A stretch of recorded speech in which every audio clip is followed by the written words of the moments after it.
오늘 성경 말씀을 우리 유치부에 다니는 우리 전지훈 어린이가 나와서 말씀을 봉독하겠습니다. 여러분 앉아 계시고 우리 지훈이 나와서 말씀 봉독해 주세요.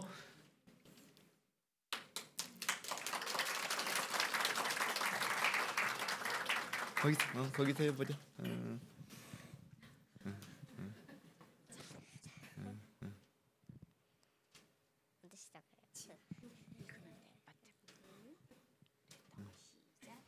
예수 그리스도의 계보라.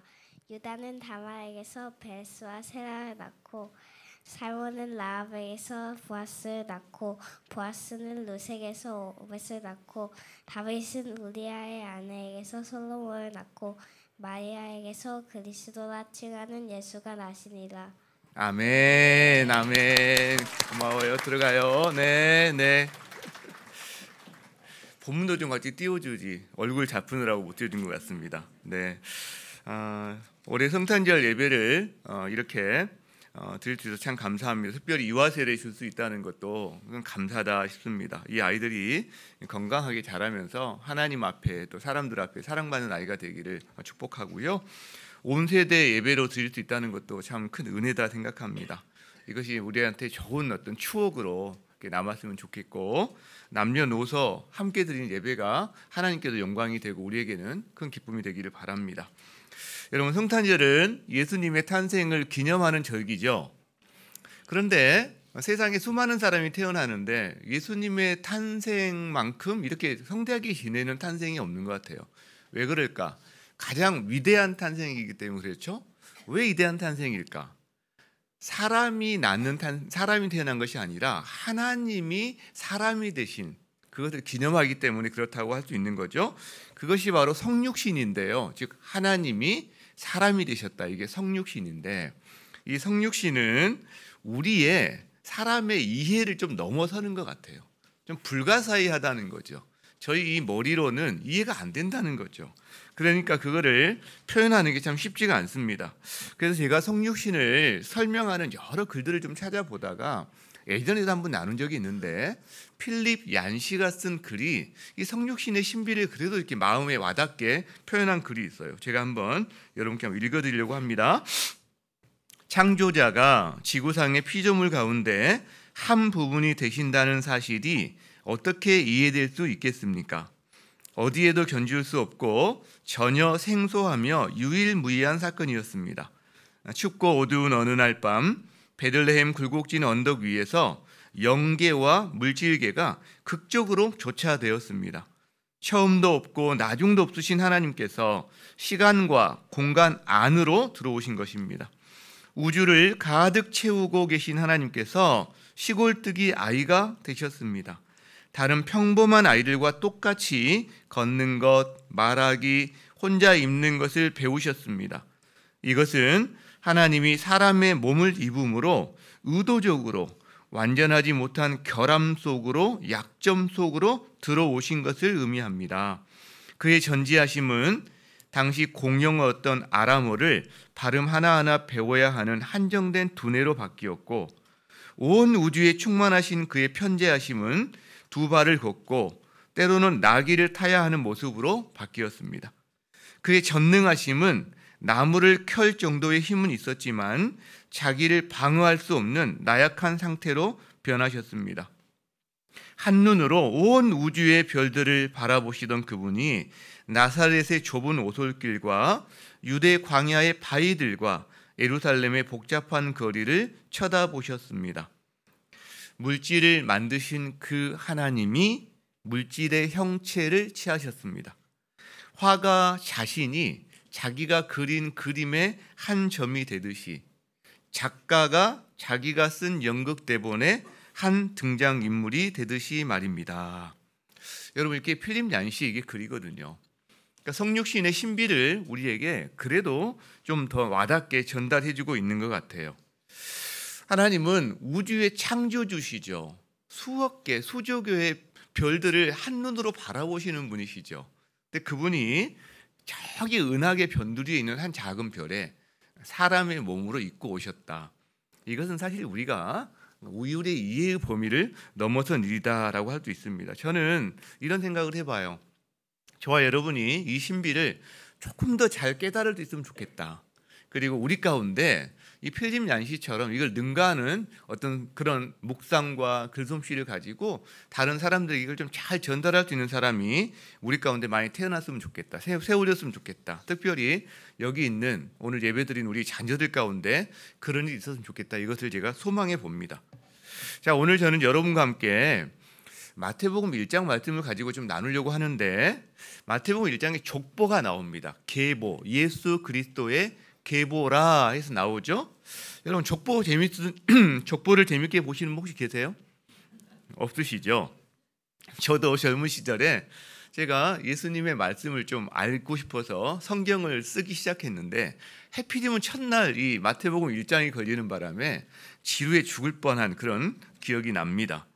자, 그런데 족보에는 여러 기능이 있는데, 중요한 기능이 있는데, 적어도요 거기에 기록된 제 어떤 조상의 한 분을 제가 알지는 못하지만 그분이 실제 이 땅 위에서 역사의 한 페이지를 사셨던 분이라는 것은 분명해지는 거죠.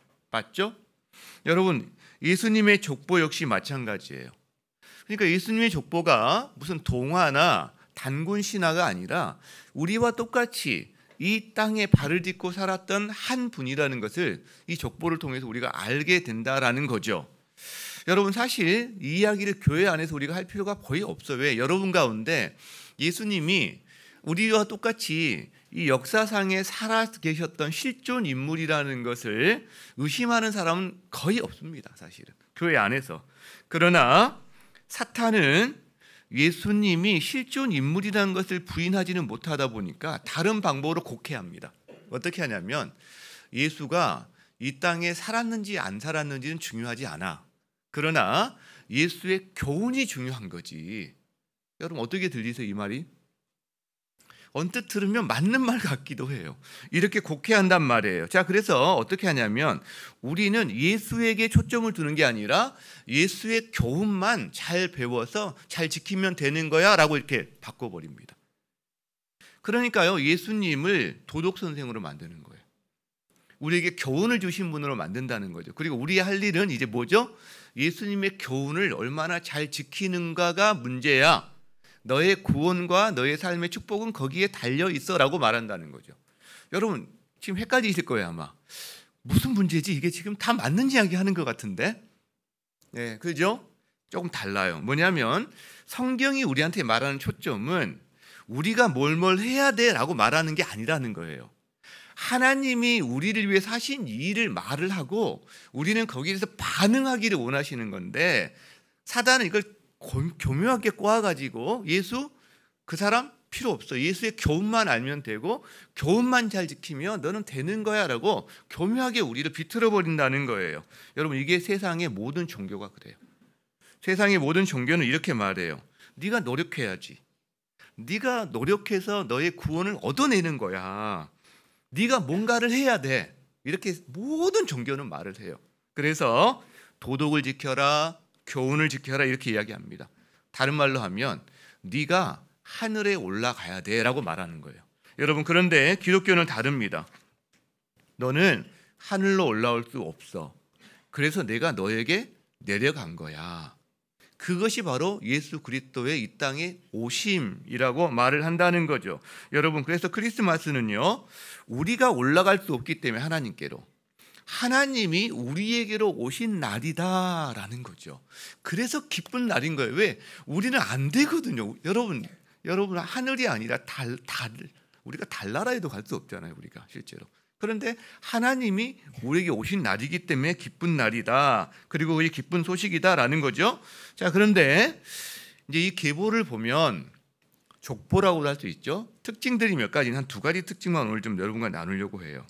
하나는요, 자, 마태복음에 나오는 계보를 보면 두드러진 특징이 있는데, 원래 족보라는 것은 자기 가문이나 자기 혈통이 좋다는 것을 광고하기 위해서 쓰는 거거든요.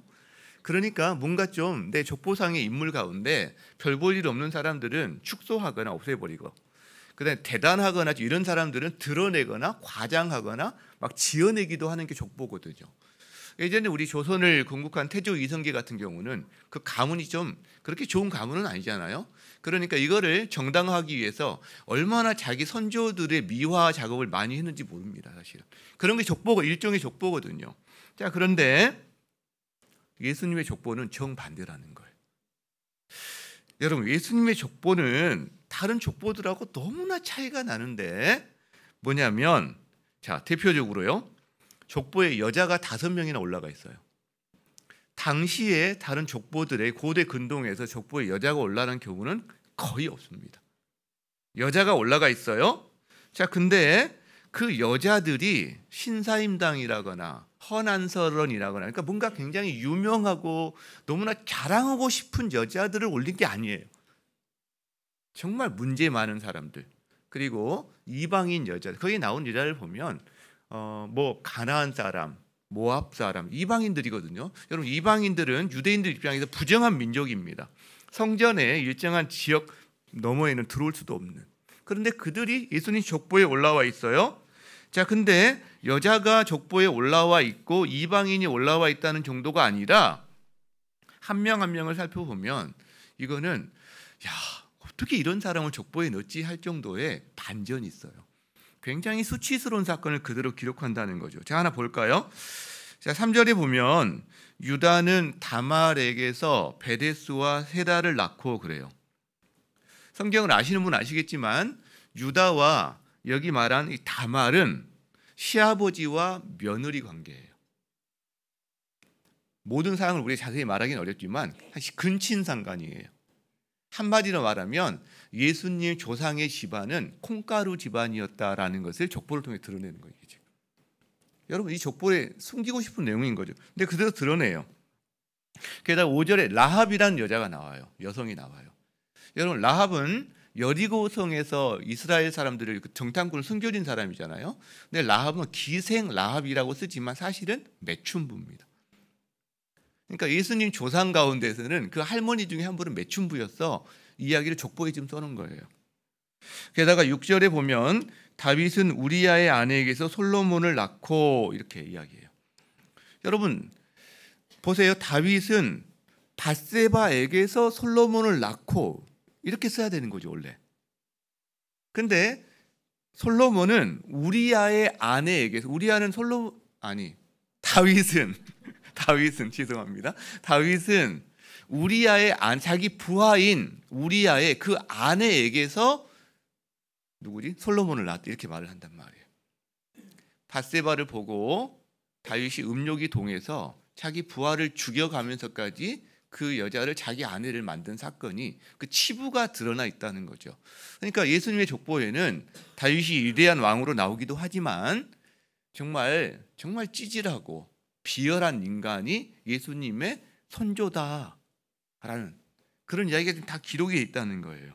여러분, 하나같이 실패자들입니다. 아웃사이더들입니다. 이방인, 그 다음에 도덕적인 흠결자, 이들은 모세율법에 따라서 하나님의 존전에 나아갈 수 없는 사람들이었어요. 그런데 예수님의 조상으로 기록되어 있을 뿐만 아니라 예수님의 조상으로 인정이 됩니다.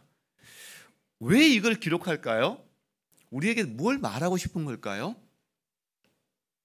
여러분, 이 세상에 여기 있는 5명의 이 사람들처럼 실패자 아닌 사람이 얼마나 있나요? 만약 예수님의 족보에 위대한 사람들, 잘난 사람들, 뭐 대단한 도덕주의자들, 막 엄청난 사람들만 기록되어 있다면 우리는 어떤 느낌을 가질까요? 그렇지, 나 같은 사람은 어떻게 예수님의 가족이 될 수 있겠어? 우리는 꿈도 못 꿔. 여러분, 그럴 거예요. 그런데요, 예수님의 이 족보에 저희와 똑같은 사람, 아니, 야, 나는 쟤보다 그래도 나은 것 같아. 적어도 나는 창기는 아니잖아. 나는 도덕적인, 내가 부하의 아내를 범한 사람은 아니잖아. 여러분, 그럴 수 있는 사람들이 예수님의 족보에 기록되어 있다는 거죠. 무슨 말이에요? 실패자도, 도덕적인 흠결자도, 그 어떤 죄를 지었던 사람이라도 다 예수님의 가족이 될 수 있다라는 것을 우리에게 보여준다라는 거예요. 여러분의 학벌, 여러분의 출신지, 여러분의 정치 성향, 여러분의 도덕적인 어떤 고결함이나 부족함, 상관없다는 거예요, 여러분. 그것에 따라서 우리의 구원이나 우리가 하나님의 가족이 되는 것이 결정되는 게 아니다라는 거예요. 하나님이 이 땅에 오신 것처럼 하나님의 은혜로, 그리고 그 은혜에 반응하는 것으로 우리는 하나님의 가족으로 다 받아들여질 수 있다라는 것을 이 족보가 우리에게 말해준다라는 거예요. 여러분, 그것을 설명하는 게 이런 거예요. 율법에 보면 부정함이라는 단어가 나와요. 부정함. 내가 시체를 만지거나 부정한 걸 만지면 그 부정을 탄다. 우리나라 말이 그 말이죠. 부정 탄다. 내가 부정이 나에게 전염된다, 이런 말이거든요. 여러분, 그래서 우리는 거룩한 삶을 살아갈 때 부정한 것을 만지지 않으려고 해요. 멀리 하려고 해요. 맞는 거죠. 자, 그런데 예수님이 예외예요. 자, 예수님이 이 땅에 오셔서 부정한 우리에게 오셨거든요. 그럼 예수님도 부정해져 버리나요? 아니요. 반대 일이 일어나요. 예수님을 만나는 그 부정함이 예수님의 거룩하심으로 바뀌어 버려요. 실제로. 그러니까 부정함도 전염이 되지만 거룩함도 전염이 되는 거죠. 예수님의 거룩함에 맞닿아서 우리는 부정한 사람이었지만 그분에게 받아들임으로 말미암아 우리도 예수님의 거룩함에 전염된 사람으로 하나님 우리를 만들어 주시기 위해서 예수님을 이 땅에 보내셨다라는 거죠. 여러분, 예수님의 족보는 기억하세요. 수치스러운 사람, 부끄러운 사람, 실패한 사람, 그 다음에 마음이 약한 사람, 도덕적으로 흠결이 있는 사람, 그 사람도 우리에게 오신 예수님을 받아들일 때 그 사람 역시 하나님의 가족으로 다 받아들여질 수 있다. 그리고 예수님의 거룩하심이 그 사람의 거룩하심이 된다라는 것을 이 족보를 통해 우리에게 말해준다는 거예요. 여러분, 믿으세요? 네. 여러분이 특별히 나 같은 사람도 이런 마음이 있는 사람이라면 이 예수님의 은혜에 더 반응하게 된다는 겁니다. 이게 첫 번째 특징이고요. 하나만 우리가 더 나눠봅시다. 자, 오늘 계보를 보면 어떤 패턴이 나와요. 제가 한번 그 5개를 다 보여주실래요? 본문에 한번 한꺼번에 다 보여줘야 되는데 이게 저기까지 일단 봅시다. 저기까지 3개만 했는데 보세요. 자, 유다는 다말에게서 누구를 낳았다, 이렇게 나오죠. 그다음 살몬은 라합에게서 낳았다, 보아스를. 그다음 보아스는 룻에게서 오벳을 낳았다. 똑같은 패턴이죠. 그다음 4번째 넘겨야죠. 그다음 다윗은 우리아의 아내에게서 솔로몬을 낳았다. 똑같은 패턴이죠. 자, 그러면 그다음 뭐가 나와야 될까요? 누구누구는 마리아에게서 예수를 낳았다라고 나와야 되는 거예요. 근데 그렇게 나오나요? 앞에 굳이 번호를 붙이면 1, 2, 3, 4번은 패턴이 똑같아요. 어떤 패턴이냐면 남자가 어떤 여자에게서 자녀를 낳았다, 이 패턴이에요. 맞아요? 근데 5번째는 패턴이 달라요. 어떻게 되는 거예요? 남자가 없어요. 여자에게서 예수가 태어났다, 이렇게 나와요. 여러분, 이상하지 않아요? 아니, 저기도 가령 요셉은 마리아에게서 예수를 낳았다 그래야 되는데 갑자기 남자가 사라져 버렸어요. 아빠가 없어. 지금 남자가 없어. 그리고 마리아는 예수를 낳았다 하는 게 아니라 마리아에게서 또 예수가 나셨다, 이렇게 표현한단 말이에요. 왜 그럴까요? 내가 어떻게 알아? 이런 표현인데. 자, 왜 그러냐면 저 말 다음에 이제 천사와 또 마리아의 어떤 대화를 통해서 계속 하시는 말씀이 뭐냐면, 마리아가 잉태된 것은 남자로 말미암아 잉태된 것이 아니라 성령으로 말미암아 잉태되었기 때문에 그렇다는 거예요, 여러분. 자, 소가 낳으면 누구죠? 송아지. 개가 낳으면 강아지. 사람이 낳으면 상아지 아닙니다. 네. 사람이에요, 사람. 사람이 낳으면 사람이에요. 그렇죠? 자, 예수님이 단지 사람만이라면 제 앞에 남자 이름이 나와야 되는 거예요. 남자는 여자에게서 예수라는 사람을 낳았다. 그런데 예수님은 하나님이 사람이 되신 분이시거든요. 즉 하나님이시면서 사람이세요. 다른 말로 하면 사람이면서 하나님이세요. 자, 그렇기 때문에 하나님의 아들, 즉 사람이면서 하나님이 되시기 위해서는 하나님이 마리아에게서 예수를 낳았다 나와야 되는 거예요. 그래야 예수님은 하나님도 되고 사람도 되고, 마리아에서 낳기 때문에 사람인 거고요, 하나님에게서 낳기 때문에 하나님인 거예요. 그래서 지자리에 들어갈 단어가 뭐냐면 그 뒤에 나오는 단어들이 성령으로 잉태되었다. 굳이 우리가 성경을 다시 써야 된다면, 오늘 패턴만 바꿔서 써야 된다면, 성령이 마리아에게서 혹은 하나님이 마리아에게서 예수를 낳았다. 여러분, 이렇게 된다는 거예요. 그래서 여기에 요셉이 들어갈 수 없다라는 거죠. 여러분, 세상 사람들 이것을 빌미로 공격도 합니다. 사실 아니, 어떻게 처녀가 결혼도 안 한 사람이, 그다음에 성적인 어떤 결합을 하지 않은 사람이 애를 낳을 수 있어? 야, 그런 게 어디 있어? 맞는 말이죠. 이해가 안 되는 말 맞죠, 여러분. 그런데 세상 사람만 그렇게 말하는 게 아니라 교회를 다니고 신앙생활 하시는 분들 가운데서도 그 부분이 조금 이게 좀 이상하다 이렇게 생각하시는 분들도 있다는 거죠. 여러분, 하나님이 사람이 되신 이런 방식이 우리로서는 우리의 이해를 뛰어넘는 부분이기 때문에 그런 생각할 수 있습니다. 쉽지 않다. 그래서 실제 자기 뱃속에 아기를 임신한 마리아도 그런 질문을 해요. 우리만 그런 질문을 하는 게 아니라 당사자도 그런 질문을 해요. 어떻게 질문하죠? 천사에게 이렇게 말을 해요. 저는 남자를 알지 못하는데, 여기서 안다는 단어는 경험적으로 남자와 관계를 제가 맺지 않았는데 어떻게 제가 임신합니까? 여러분, 당사자도 그 말을 해요. 그때 천사가 마리아에게 해준 말을 우리는 기억할 필요가 있어요. 한번 봅시다. 자, 같이 한번 읽어봅시다. 시작. 천사가 마리아에게 대답하였다. 성령이 그대에게 임하시고 더없이 높으신 분의 능력이 그대를 감싸줄 것이다. 그러므로 태어날 아기는 거룩한 분이요 하나님의 아들이라고 불릴 것이다. 여기까지 이해가 되시죠? 천사가 뭐라고 해요? 성령으로 너는 임신하는 거야. 하나님의 능력이 너를 임신시키는 거야. 그리고 그래서 너는 하나님의 아들을 낳게 되는 거야. 사람의 아들이 아니라. 자, 그 다음 구절 볼까요? 자, 시작. 보아라, 그대의 친척 엘리사벳도 늙어서 임신하였다. 임신하지 못하는 여자라 불리던 그가 임신한 지 벌써 6달이 되었다. 하나님께는 불가능한 일이 없다. 예를 한 명 들어줘. 예. 바로 마리아의 친척인 엘리사벳. 나이가 얼마나 됐는지는 모르겠지만 엘리사벳이 나이가 많아서 임신할 수 없는 사람이었다는 거죠. 그래서 천사가 그 엘리사벳의 남편에게 나타나서 너 이맘때, 내년 이맘때 아들을 낳을까 했을 때 그 말을 들은 엘리사벳의 남편도 그 말을 못 믿어요. 우리는 이미 아기를 낳을 수 없는 사람인데 우리가 어떻게 아기를 낳는다고 그러세요? 자, 여기 모르겠어요.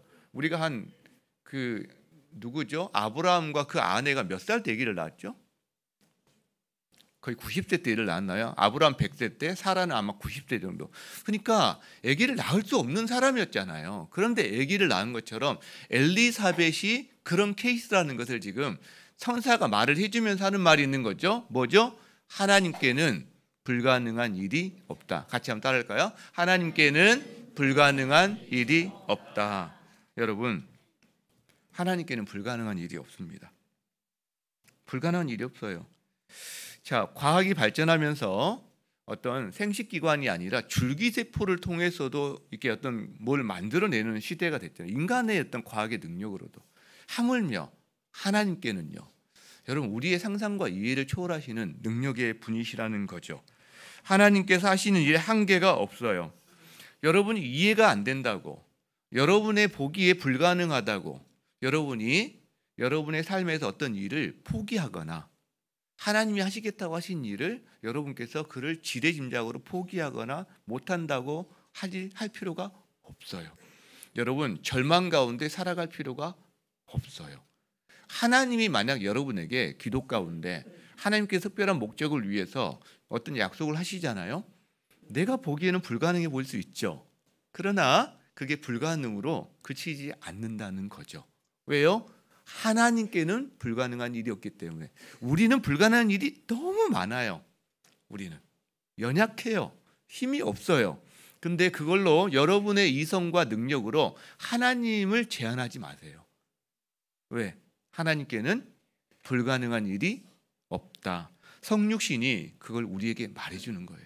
크리스마스가 그걸 우리에게 말해주는 거예요. 여러분 이해가 되세요? 하나님이 사람이 된 게 이해가 안 되잖아요. 이해가 안 되잖아요. 그러나 하나님은 하신다는 거죠. 처녀가 임신해서 애 낳을 수 있어요?